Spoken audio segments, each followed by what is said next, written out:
Estoy viendo que aparezca aquí en mi fanpage. Y empezamos. Un segundito. Siempre tiene que pasar algo emocionante. Ahí sí. Ya. Hola a todos, ¿cómo están? Ya casi a puertas del 18 de septiembre. Tiki, tiki, tiki. Estamos en plena zona Guasa, disfrutando ya a medias porque estamos en fase 2, a contar ya de este fin de semana. Por lo tanto, todos los planes que había para el 18 como que están yendo a la punta del cerro. Pero bueno, hay que cuidarse, hay que quedarse en casita. Y quiero agradecer a las personas que siempre están conectadas, todo el apoyo. Al medio digital www.lavozdecuricó.cl, el medio nuevo www.elmauleinforma.cl. Tengo un invitado que se ve muy serio, pero está muy cansado porque tenía un día lleno de actividades. Él es el médico Rubén Llenero. ¿Tú eres experto en qué área, digamos, o cuál es tu especialidad? Soy especialista en salud pública y en gestión hospitalaria. Perfecto. Y tú en este minuto eres el director del Hospital de la Florida en Santiago, ¿cierto? Sí, de Eloísa Díaz de la Florida. Ya. Por lo tanto, tú puedes hablar sobre administración de los hospitales, de cómo en este tiempo de pandemia, cómo funciona la parte, digamos... Eso es lo que vamos a intentar en este rato, sí. Ya, de manera entretenida, lo más fácil posible. Por ejemplo, una pregunta sería, ¿cuál es el porcentaje de camas críticas actuales comparadas antes de la pandemia? Mira, es súper importante entender de que el país tiene un déficit de camas críticas súper importante en general. Teníamos siempre hablamos de camas críticas y de hecho la realidad, me acuerdo la realidad en Maule era también importante. Esto es un tema en general. Ahora, básicamente, con la conversión que se hizo, si tú ves, de hecho voy a ver los datos del día de hoy para contarles un poco cómo estamos. Hoy día, en este momento, tenemos 1.849 pacientes en unidades de cuidado intensivo. Hoy día tenemos 125 UPC en el país, entre las que teníamos normalmente y las que se han montado, lo que es un número súper importante. Básicamente eso es como un 200% de lo que teníamos al inicio de esta pandemia. Entonces, es importante entender que hoy día estamos como en un 83% de ocupación de camas críticas, pero sobre un denominador.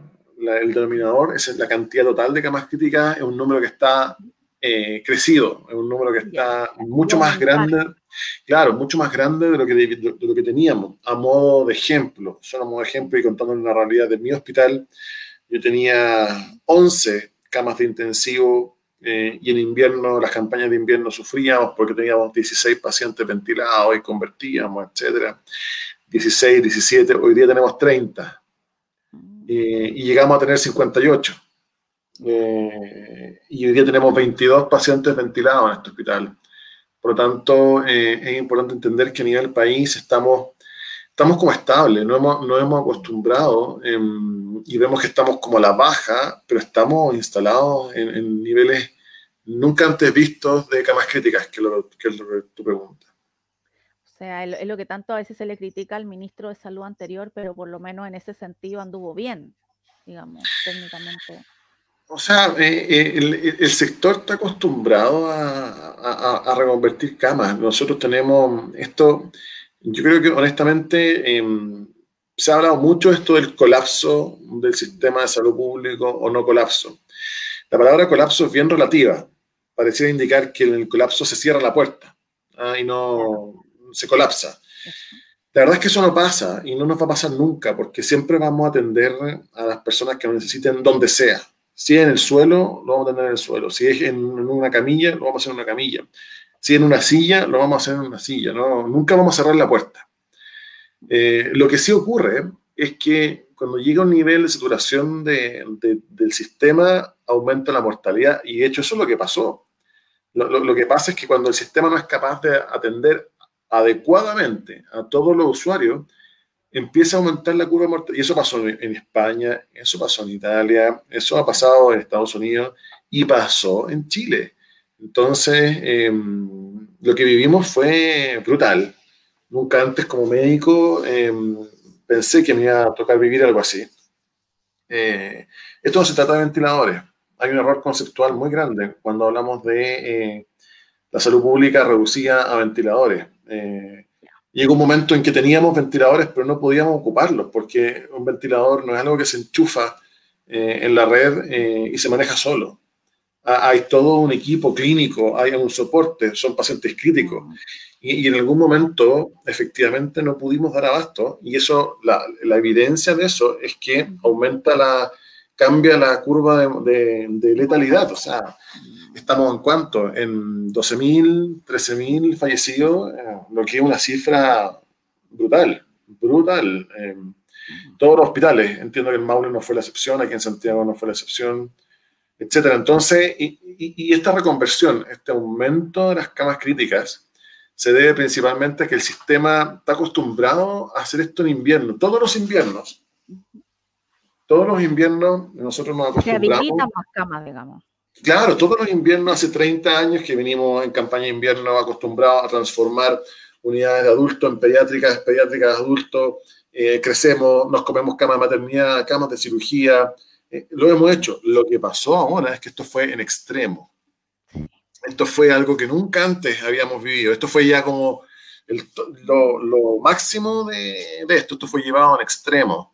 Pero estamos acostumbrados a esa flexibilidad. Y si ustedes me preguntan cuál es el secreto de que el sistema no cerró la puerta, porque sí se saturó a un nivel extremo, mucho, es que estamos acostumbrados y tenemos años y años. No se trata del ministerio en este caso, se trata de las redes asistenciales, todo ese capital que hay en el sector que logró reaccionar y se acomodó a esto, pero insisto, no perdamos la perspectiva que lo que ocurrió fue dramático, fue tremendo, lo pasamos muy mal nosotros y lo pasaron muy mal nuestros usuarios. Esto no fue...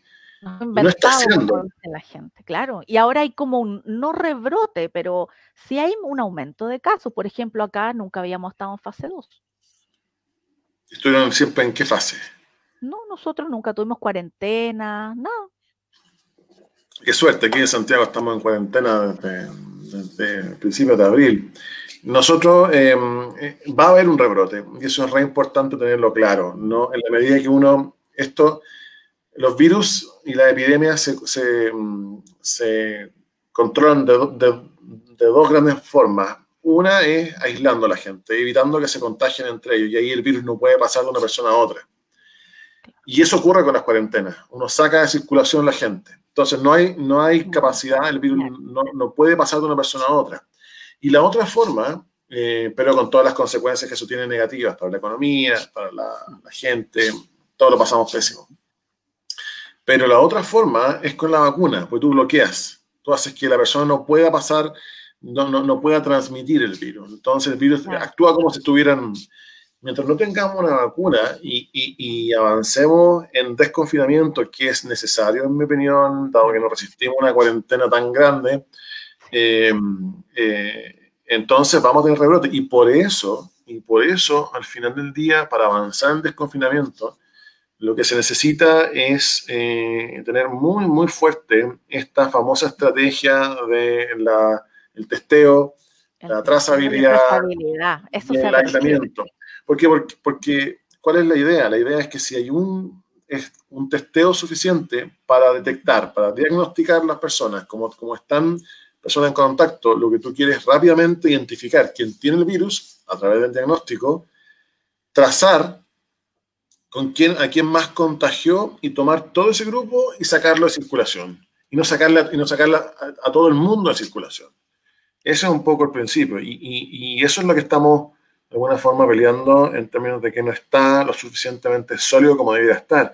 en general no estamos logrando trazabilidades más allá de 1.5, 2 personas, Claro, que es nada. y cuando debiera ser 5. Entonces, un rebrote, ojalá que nos equivoquemos, ojalá que no ocurra, estamos todos muy cansados con esto, muy Sí, cansados. Pero es esperar. Nosotros, al menos en este hospital, estamos organizados para que venga un rebrote, ¿eh? Y lo peor de ese rebrote es que va a ser también con toda la gente que busca atención normal. Toda esa gente que esperó 4 meses para ser atendida claro. y ahora está consultando. Entonces, nuestra urgencia está llena, hay harta demanda, porque hay gente que no ha podido ser atendida en mucho tiempo. Claro. Entonces, coexisten esas demandas. Ujú. Y Eso. ahora los recursos, por ejemplo, se distribuyeron por el tema de la pandemia. ¿Y qué se va a ver afectado en los hospitales? A raíz ¿hubo un recorte o hubo una inyección de recursos y los...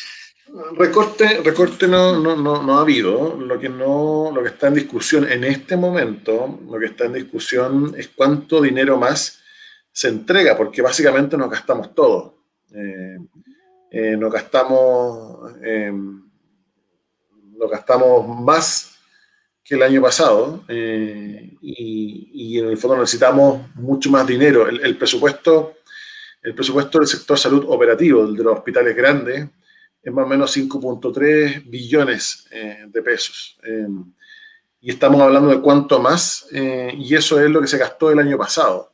La discusión que hay ahora es cuánto más, y eso es evidente que está al límite, eso ya se gastó. Y se gastó, en el fondo, necesitamos más recursos para continuar. Entonces la discusión que hay ahora es cuánto más vamos a obtener para poder seguir operando. Pero no es recorte, es al revés, es recursos adicionales porque hemos gastado más que nunca.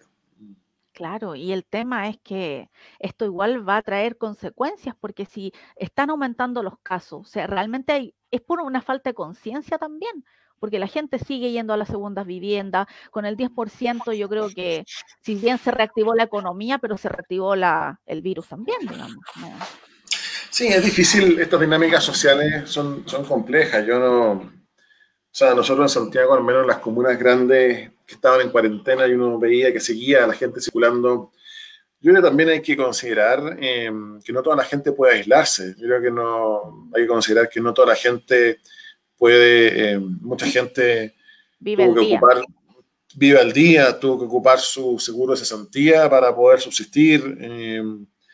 Entonces es complicado cuando uno le exige a la gente, hay violencia intrafamiliar, hay todos estos detalles que son complejos y por eso es tan importante, o hubiera sido importante el haber hecho una cuarentena dura, intensiva, muy rápida y muy profunda, a fin de que esto fuera, yo creo que es desastroso esto de una cuarentena que al menos en Santiago tome 4 meses. O sea, esto es una locura. No Claro. resiste, es un desangre que no resiste mucho y por ende la gente tiene que salir, la gente tiene que trabajar, eh, y por lo En tanto tiene términos que, psicológicos. sociales, psicológicos, etcétera.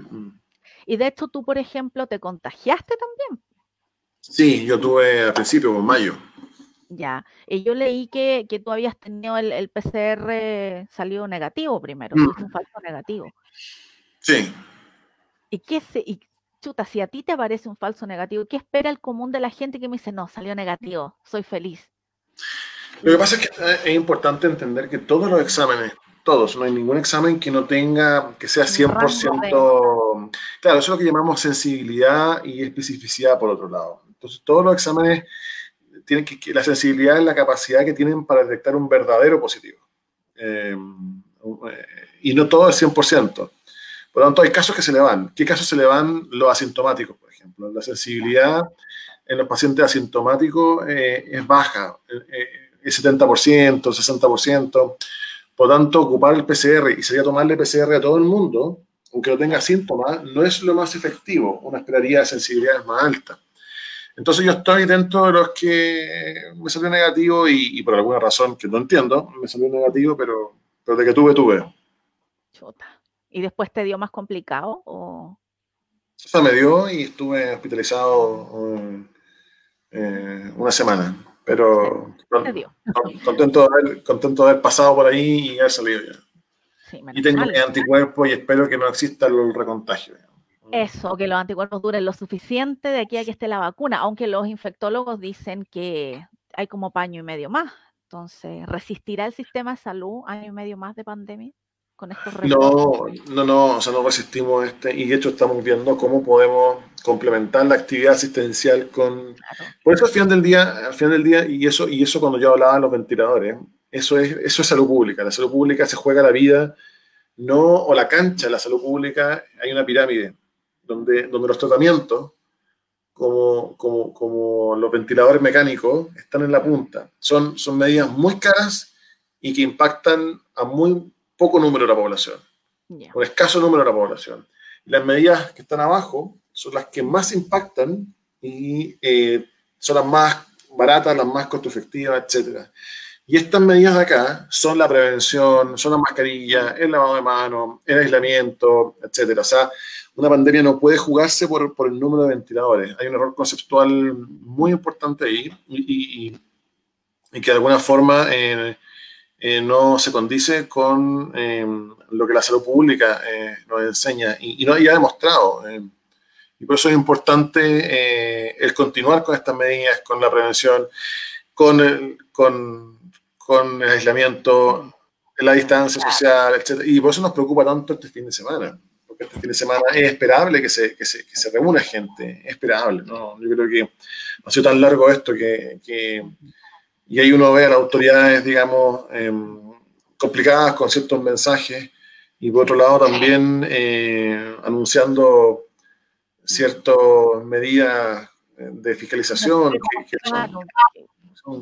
está complejo. Y entonces es probable que la próxima semana, no la próxima, sino en 2 semanas más, tengamos cierta actividad y más. Es esperable.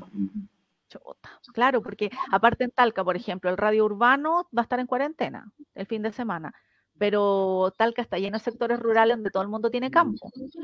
Entonces todos se van a ir para allá, si eso está clarito. Ahora, por ejemplo, ¿se requirió usar ventiladores de pabellón para pacientes COVID? Sí, acá sí por lo menos. Ya. Máquinas de anestesia, lo que tú probablemente te refieres. ¿Cómo organizaron el servicio de urgencia y el resto de los servicios clínicos para enfrentar la pandemia? En un momento se dividieron los flujos, se hicieron flujos respiratorios con flujos no respiratorios, porque todo paciente que llegaba con tos, con dificultad para respirar, era un paciente COVID. Básicamente, si uno mira, la otra particularidad de este año fue que no tuvimos circulación de otros virus.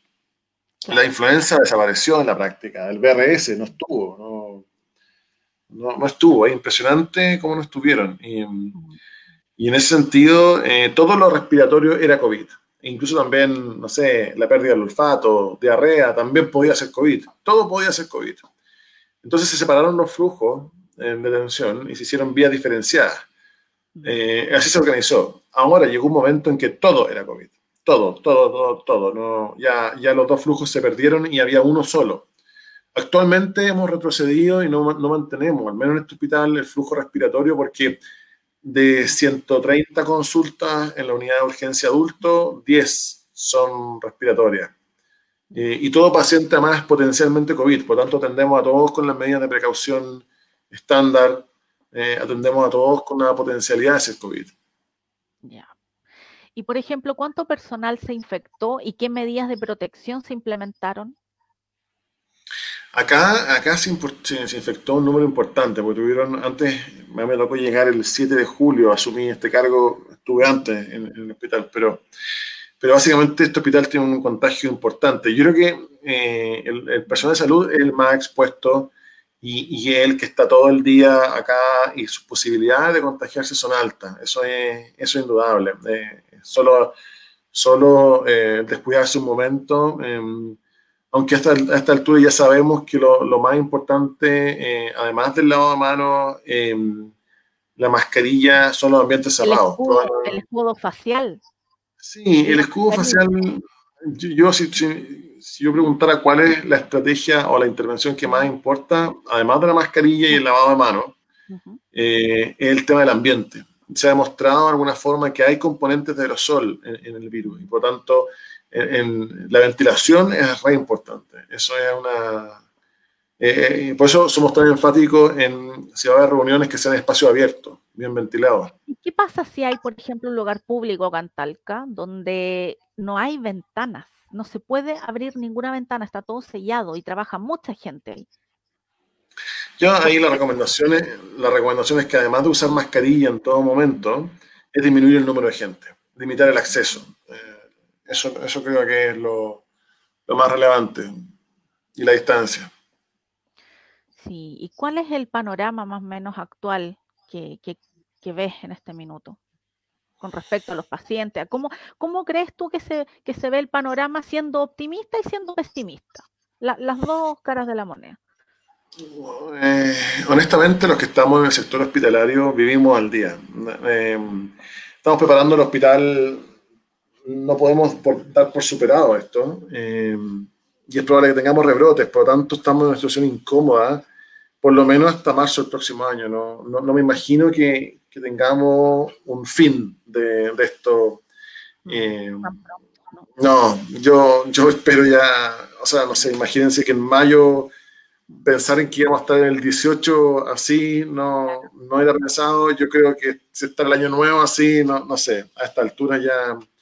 Nosotros vivimos el día, estamos preparando el hospital para afrontar lo que creemos va a ser un aumento de demanda muy grande entre pacientes no COVID, que han esperado mucho tiempo, y pacientes COVID, van a convivir esas demandas. Y esa convivencia nos pone muy difícil esta tarea, porque de alguna forma era más fácil combatir solamente contra COVID, ver solo COVID, y eso era más fácil. En cambio ahora tenemos un ataque mixto de todas las condiciones que estamos acostumbrados, más esto.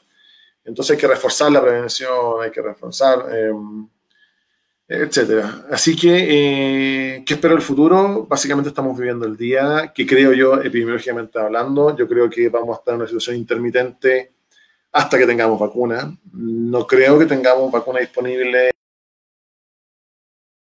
de mediados del próximo año, por lo menos. En Chile esperaría que fuera a fin de año. Y por lo tanto nos vamos a tener que acostumbrar a vivir con esto de alguna forma. Qué terrible. Sí, esto es dramático, lo que nos tocó. Y vamos a tener que estar, y por eso es tan importante sofisticar la estrategia de testeo, de trazabilidad, porque no podemos vivir en aislamiento, no funciona, no funciona de esta forma. Entonces es importante y ojalá que la inmunidad dure para los que ya nos contagiamos. Ese es el tema, eso es lo que se hablaba el otro día. Se supone que duraba aprox unos 6 meses. Aprox. Lo que pasa es que esto no ha durado tanto. Entonces, ya te contagiaste, lo pasaste mal. Imagínate, te contagias de nuevo. Y te da peor, o sea, o como le pasó al político Osandón, por ejemplo. La primera vez, al parecer, le dio suave y después le dio con más ganas, digamos. Pero ¿quién tiene una bola de cristal para decir que no va a dar de nuevo? Terrible. Claro. Entonces, pucha, y además estamos en una fecha que todo el mundo sale y el chileno siempre tiene la excusa para sacarse los piños y poder decir, ya, aquí me voy igual. Todo el mundo está viajando a las segundas viviendas ahora. Sí, pues, es que es mucho tiempo y está demostrado que ahí está demostrado que la cuarentena tan larga tiene estas cosas. Entonces es importante que se tomen las medidas adecuadas, pero está difícil. Yo creo que es muy difícil para la autoridad central el lograr controlar esto. Imagínate el 18. Es la época más alegre del año donde la gente, pero uno mismo. Está muy difícil eso. Así que. Sí. Yo entiendo que la autoridad central esté complicada, porque se ha extendido tanto esto que hace que la capacidad de la gente de aguantarse ya esté saturada. Claro, y además el personal hospitalario, por ejemplo, ustedes ya están agotados. ¿Qué pasa si esto se prolonga un año más en estas condiciones? ¿Qué hacen? Sí, hemos tenido, bueno, parte del sobregasto también se debe a los... Hemos reemplazado, aquí básicamente han circulado más de 1000 personas que no estaban contratadas y que han venido a hacer reemplazo, etcétera. Con los grupos en cuarentena de los mismos El funcionarios. personal tiene un desgaste súper importante, está cansado, se siente no valorado en términos generales, porque ya pasó la época del heroísmo y ya están Claro, todos reventados. Ya los aplausos no, ya se perdió el encanto, ya estamos también saturados. Estamos también con riesgo de contagio. Estamos también ganas de descansar, así de simple.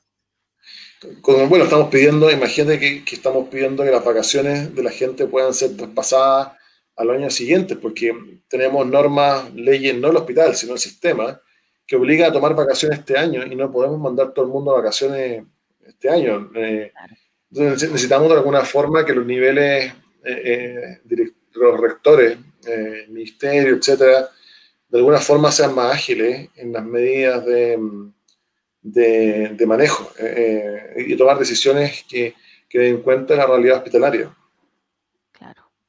¿Qué le dirías tú, por ejemplo, a toda la gente que no toma conciencia y que está bien la gente que trabaja y que tiene que ir a trabajar, eso uno lo entiende, pero qué le dirías a la gente que anda gastando el 10%, que andan comprando un televisor, una parrilla eléctrica con toda la familia? ¿Qué les dirías a ellos? O sea, yo intento no emitir juicios de la gente. Si la gente compra o sale, tendrá alguna razón. Yo soy bien, creo en la libertad individual en ese contexto. Y estamos nosotros para cumplir el rol que tenemos que cumplir. No somos garantes morales. Sí les diría que en lo posible, o advertiría el riesgo que tenemos, y que esto está.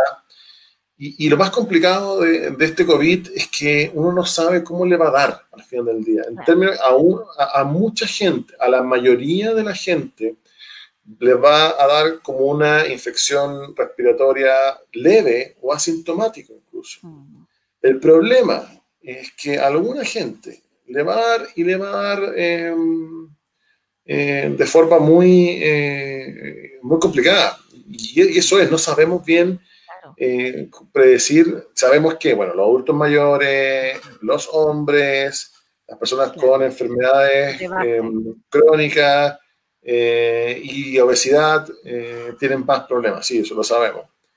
Pero, pero la verdad es que